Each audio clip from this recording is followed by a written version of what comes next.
Hello dear students, how are you all? Hope you all are doing very good. Let's start a new chapter today of class 6, which is chapter number 10 about motion and distances. Okay, and the very first topic of this chapter is story of modes of transport. Modes of transport की story के बारे में discuss करते हैं. See, the history of transportation begins from the human era and continues to change over a period of time. The first means of transportation was a human foot.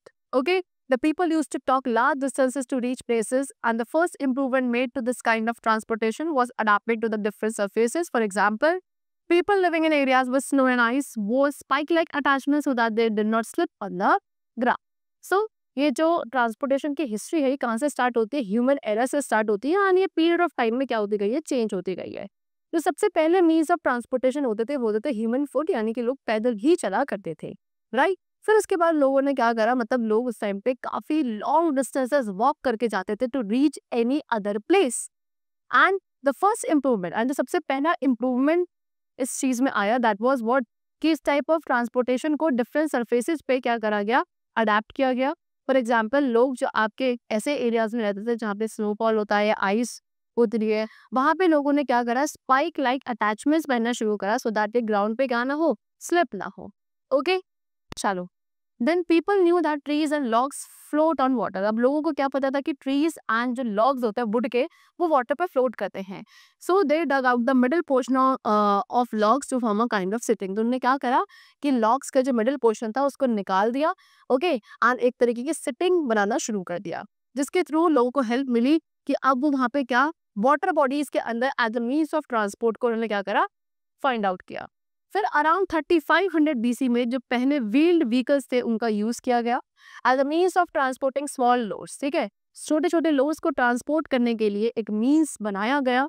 इसमें wheels को आपने cart and carriers के साथ attach कर दिया. And around the same time, and उसी time के लगभग क्या कॉन्स्टिट्यूट करने के लिए to the transportation history, people develop the simple logs into controllable river boats to ride the vehicle. फिर लोगों ने जो वो सिंपल लॉग्स थे उनको भी क्या कर दिया, कंट्रोलेबल रिवर बोट्स में डेवलप करा to direct the vehicle.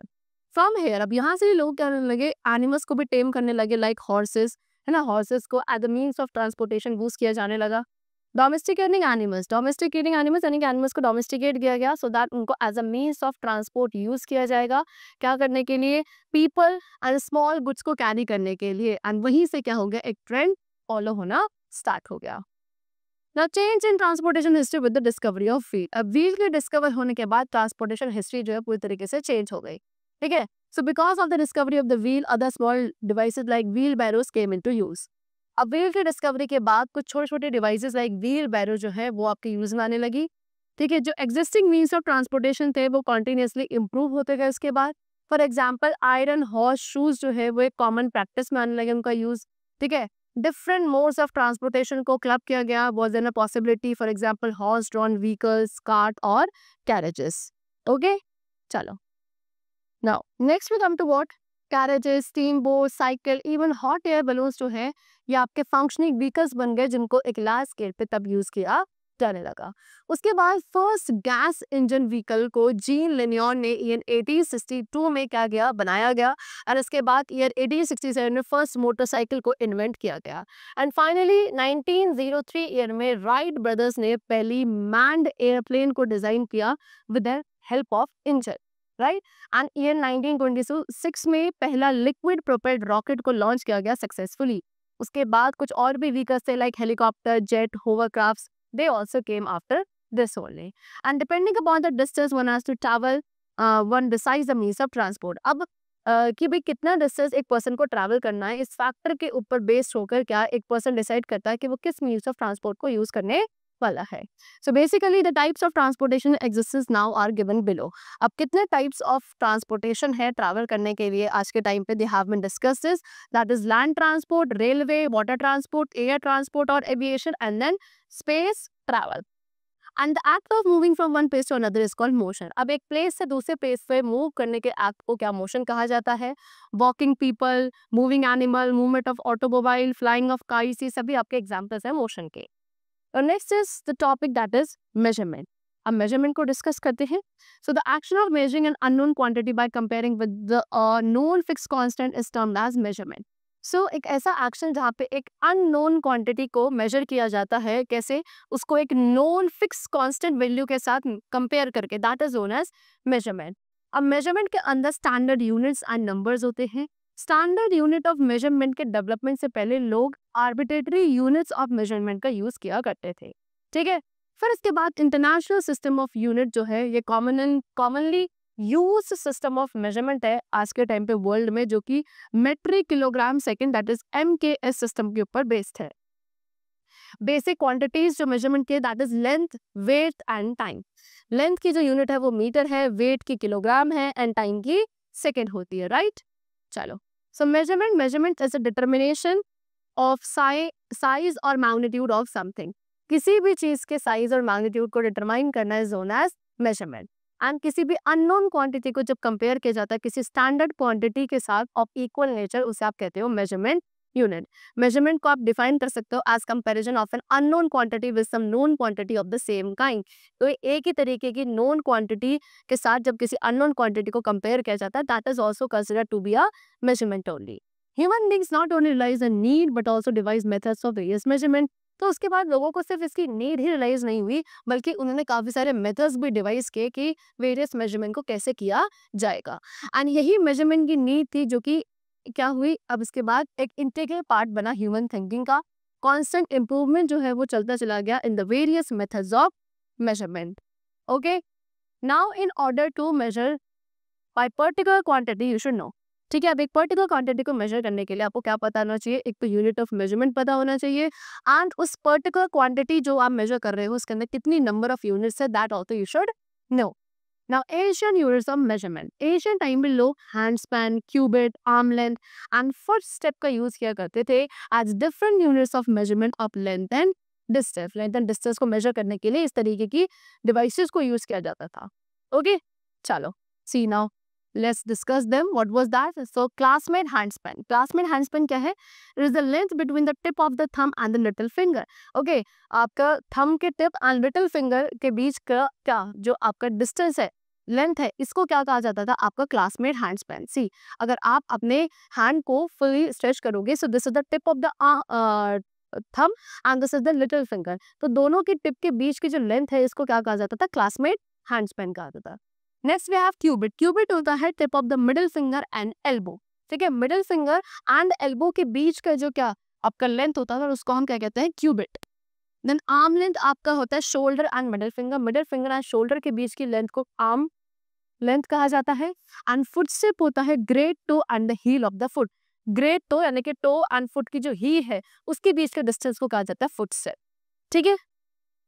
Now next we come to standard units of measurement. So ये hand span, cubit, arm length, foot step, ये पर्सन टू पर्सन वेरी करते हैं, बिकॉज हर एक पर्सन के जो body part size है वो सेम नहीं होते हैं, so they are not accurate units of measurement, right. So इसी की वजह से hand, arm and foot length of all human is not same, and इसलिए ये जो यूनिट्स है मेजरमेंट के, they lack precise, right. So इसीलिए साइंटिस्ट ने all over the world accept किया एक set of standard unit of measurement को, एंड इसी standard unit system of unit को इंटरनेशनल सिस्टम ऑफ यूनिट यानी कि SI यूनिट कहा जाने लगा। Okay, so in that case अब जो लेंथ की SI यूनिट है दैट इज मीटर, किलोग्राम की मास की किलोग्राम एंड टाइम की second. Now sometimes you need to measure very long length and sometimes very short ones। अब कभी कभी हमको काफी ज्यादा बड़ी लेंथ को या काफी बहुत छोटी लेंथ को मेजर करना पड़ता है, इसीलिए therefore depending upon the need different simple multiples and sub multiples of unit of length that is meters are used। इसीलिए इसी नीड की वजह से डिफरेंट सिंपल मल्टीपल्स या सब मल्टीपल्स यूनिट्स जो है लेंथ की उनको भी क्या किया जाता है? यूज किया जाता है, दैट इज मीटर। ओके, जैसे कि आप एक रूम की लेंथ और ब्रेथ को किसमें? मीटर्स में मेजर करते हो, है ना। दो प्लेसेस के बीच का जो डिस्टेंस होता है that is town and city, उसको किलोमीटर में मेजर किया जाता है। एक बुक की लेंथ को आप सेंटीमीटर में मेजर करते हो, वायर की थिकनेस को मिलीमीटर में मेजर किया जाता है। Okay, so the measurement of length using standard unit of measure that is metre is made using various measuring tool. अब जब हम लेंथ को मेजर करते हैं स्टैंडर्ड यूनिट ऑफ मेजरमेंट का यूज करके दैट इज मीटर, उसको कैसे किया जाता है? वेरियस मेजरिंग टूल्स का यूज करके, ठीक है। That is metre scale, metre rod and measuring tape. ये क्या है? ये कुछ कॉमनली यूज होने वाली मेजरिंग टूल्स है जिनको लेंथ मेजर करने के लिए यूज किया जाता है। ओके, चल now next is a curve line which is called an arc represent the portion of a circle. जैसे कि कर्व्ड लाइन जो एक आर्क को आर्क भी कहा जाता है कर्व लाइन, तो वो क्या करता है एक सर्कल के पोर्शन को रिप्रेजेंट करती है। सो एक कर्व को मेजर करना डिफिकल्ट होता है स्ट्रेट एज रूलर के साथ with any kind of accuracy. So उसकी प्लेस पे आप एक थ्रेड का यूज कर सकते हो एक कर्व लाइन की लेंथ को मेजर करने के लिए। आपको क्या करना है, एक थ्रेड लेनी है, उसके एक एंड पे नॉट टाई करना है। उसके बाद उस नॉट को आप उस कर्व लाइन के एक एंड पे प्लेस करोगे एंड उसके बाद क्या करना है, स्टार्टिंग पॉइंट पे रखने के बाद एक छोटे छोटे पोर्शन ऑफ थ्रेड को अलोंग द लाइन प्लेस करते हुए चलेंगे। उसके बाद इस थ्रेड को आपको होल्ड करना है इसी एंड से point with one hand, and दूसरे हैंड को यूज करके आप उस थ्रेड के एक पोर्शन को क्या थोड़ा थोड़ा करके स्ट्रेच करोगे along the curve line and इस प्रोसेस को रिपीट करोगे जब तक आप उस कर्व लाइन के दूसरे एंड पे नहीं पहुंच जाते। एंड उसके बाद अब आपको इस जो लेंथ है उस थ्रेड की लेंथ है उसको मेजर करना है and that will be the actual length of that curved line. So for our day to day measurement के लिए हम क्या फुट रूल का यूज करते हैं which is made from would, plastic और मेटल, एंड ये क्या करता है नियरली 80 सेंटीमीटर तक मेजर कर सकता है। क्लोथ मर्चेस एक मेटालिक मीटर रॉड का यूज करते हैं। टेलर आपका मेजरिंग टेप का यूज करते हैं एंड लॉन्ग डिस्टेंसेस को मेजर करने के लिए जो टेप्स आपकी 5 to 5 मीटर लेंथ की होती है they are also used. Okay, next we have what, centimetre. So एक लेंथ जो मीटर की है उसको 100 इक्वल पार्ट में डिवाइड किया जाता है and each 1/100th part of a metre is a centimetre. उसके बाद सेंटीमीटर लेंथ को हम 10 इक्वल पार्ट्स में डिवाइड करते हैं एंड हर एक सेंटीमीटर का 1/10th पार्ट आपका मिलीमीटर होता है एंड एक मिलीमीटर आपके मीटर का 1/1000th पार्ट कंसिडर किया जाता है। फॉर एग्जाम्पल 10 मिलीमीटर 1 सेंटीमीटर के इक्वल होगा एंड 100 सेंटीमीटर 1 किलोमीटर के इक्वल होता है। Not kilometre, should be metre.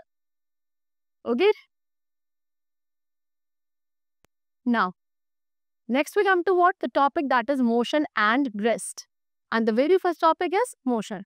So if an object changes its position with respect to time and surrounding, it is said to be in motion. अगर एक object अपने time and surrounding के comparison में उसकी position में change आता है, then that object will be said to be in motion.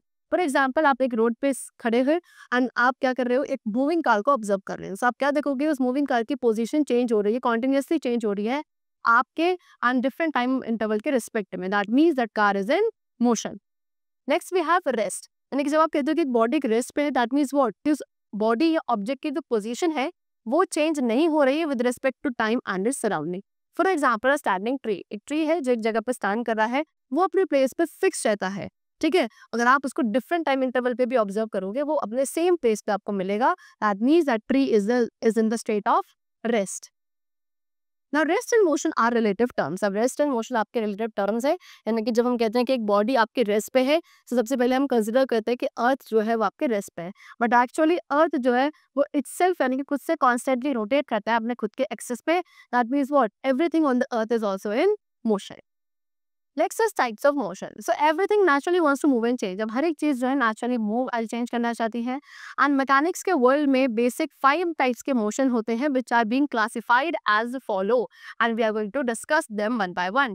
Number 1, translatory motion. Second is rotatory or circular motion. Third is uniform or non-uniform motion.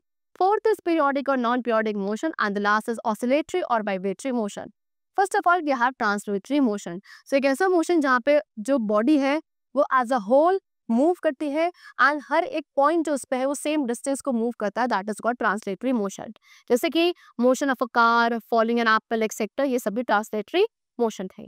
ठीक है, so based on the path के basis पे translatory motion को हम following types में divide करते हैं, that is linear और rectilinear motion, curvilinear motion and random motion.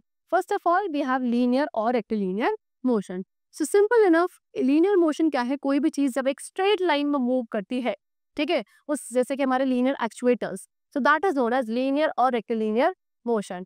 Time as far as we know moves in the linear motion. For example कि एक ऑटोमोबाइल एक स्ट्रेट रोड पे मूव कर रहा है, एक बटालियन परेड में मूव करते हैं, है ना, एक स्ट्राइकर है जो एक कॉइन को कैरम बोर्ड पे हिट कर रहा है। So these all are the examples of what, linear और rectilinear motion. Next we have curvilinear motion. So ये एक मोशन है किसी ऑब्जेक्ट का जो सर्कुलर पाथ पे मूव करता है around a fix point, that is called axis. So curvilinear motion में बॉडी जो है सेम पॉइंट पे रीच करती है जहां से वो स्टार्ट करा था। फॉर एग्जांपल जैसे कि आपके क्लॉक का जो मिनट हैंड है उसका जो मोशन है, ठीक है, या एक बॉल जो आपने एक स्ट्रिंग के साथ ट्राई करी है और आप उसको वर्ल्ड कर रहे हो अराउंड, वो भी क्या करेगी, जिसका जो मोशन है वो क्या माना जाएगा, कर्वीलिनियर मोशन माना जाएगा। Next we have random motion. Okay, so random motion anything that changes direction in irregular manner. कोई भी ऐसा मोशन जो अपने डायरेक्शन को चेंज कर रहा है इरेगुलर मैनर में, that is random motion. For example एक ट्रेन जो कर्व ट्रैक पे मूव कर रही है, बटरफ्लाई जो कि आपके परेड में मूव कर रही है, ठीक है, मूवमेंट ऑफ हॉकी प्लेयर्स का मूवमेंट हो रहा है in a playground, that is all an example of random motion. It's not it then next we come to rotatory or circular motion. Okay, see, so when a body undergoes a motion such a way that its path covers different distance in a given time, it is said to have rotatory motion. अब एक body जब एक ऐसे motion में है जब उसका जो वे है या एक ऐसे पाथ में मूव कर रही है जहाँ पे उसके पार्ट जो है डिफरेंट डिस्टेंसेस को कवर कर रहे हैं डिफरेंट टाइम में, that is said to have rotatory motion. And ये टाइप ऑफ मोशन जो है वो सबसे पहले डिस्कवर हुआ था in the ancient time. For example moving fan and wind mill, आपका फैन मूव कर रहा है, विंड मिल मूव कर रहा है, that is the example of rotatory और circular motion. Movement of earth on its axis and around the sun, movement of a spinning top, swings like merry-go-round, these all are the examples of rotatory or circular motion. Now next we come to uniform and non-uniform motion. So the motion of a particular particle or a body said to be uniform if it covers equal distance in equal interval of time. अगर एक object equal distance cover करता है equal interval of time में, then that particular particle or object or body is said to be in uniform motion. Okay, and एक object या particle non uniform motion में तब कहा जाता है जब वो अनइक्वल डिस्टेंस कवर करता है इक्वल इंटरवल ऑफ टाइम में। For example motion of a car on a crowded road and the butterfly moving from flower to flower, these are the examples of non uniform motion. Next we come to periodic and non periodic motion. So in both, यानी कि दोनों oscillatory and vibratory motion में जो motion है वो repetitive होते हैं and जो टाइम लिया जाता है उनको एक सिंगल ऑसिलेशन या वाइब्रेशन कंप्लीट करने में वो सेम होता है। So the motion where an object repeats its motion after fixed time interval, that is called periodic motion. एक ऐसा मोशन जहाँ पे ऑब्जेक्ट अपने मोशन को रिपीट करता है फिक्स टाइम इंटरवल के बाद, that is known as periodic motion. For example the movement of the hands of a clock is also a periodic motion. ठीक है, क्लॉक के जो हैंड्स का मूवमेंट होता है वो भी खुद को एक फिक्स टाइम इंटरवल में रिपीट करता है, that means it is an example of periodic motion. Now the motion that is not repeated, अब एक ऐसा मोशन जो एक रेगुलर इंटरवल टाइम पे रिपीट नहीं होता है, that is called non periodic motion. जैसे कि the beating of heart beat जो होती है that is non periodic motion. Okay, heart beats आपकी डिफरेंट होती है जब आप क्या कर रहे हो, रन कर रहे हो, वॉक कर रहे हो ब्रिस्कली, या आप क्या आइडल बैठे हो, स्लीप कर रहे हो। सो हर एक डिफरेंट एक्टिविटी के टाइम पे आपके जो हार्ट बीट्स होती है उनका जो मोशन है वो नॉन पीरियोडिक होता है, डिफरेंट होता है। Next we come to oscillatory और vibratory motion. Something that oscillates moves back and forth. अब कोई भी चीज जो ऑसिलेट करती है वो बैक एंड फोर्थ यानी कि आगे पीछे इस तरीके से मूव करती है। एंड कोई भी ऐसी चीज जो अपनी मोशन साइकिल को रिपीट करती है एक सर्टेन टाइम पीरियड के अंदर, that is considered to be oscillatory. Okay, and ये जो टाइप ऑफ मोशन है वो हमारे वर्ल्ड में everywhere it is found. For example, a sprinkler system, pendulum of a clock, even sound waves, these are the examples of oscillatory motion. Next we come to more than one type of motion. So बहुत सारे ऐसे objects हैं जहाँ पे more than one type of motion observe किया जा सकता है, that is combination of different types of motion. ठीक है, अभी आपको कुछ एग्जांपल्स गिवन है, जैसे कि कार की व्हील है जो क्या करती है, कुछ सर्कुलर एंड रेक्टिलिनियर दोनों ही मोशन को साइमल्टेनियसली क्या करती है, एग्जिबिट करती है। अर्थ जो अपने ऑर्बिट में मूव करता है वो सर्कुलर एंड ग्रेविटेशन मोशन दोनों ही शो करता है at the same time. Then एक बॉल जिसको आप एक इंक्लाइन सरफेस पे प्लेस करोगे उसमें रोटेशन एंड सर्कुलर मोशन दोनों होंगे। फिर उसके बाद एक मूविंग ट्रेन के व्हील्स में translatory as well as rotatory motion दोनों होते हैं जब वो एक पोजीशन से दूसरी पोजीशन पे मूव करते हैं while rotating. Then motion of needle, एक स्विंग मशीन में जो आपका निडल का मोशन होता है that is oscillatory motion. Okay, and periodic motion also. So the chapter is completed. I hope you all must have understood the concept of motion, the different types of motion, and all the measuring concept. Okay, that's all for today. We'll meet you very soon. And then take care and thanks to all.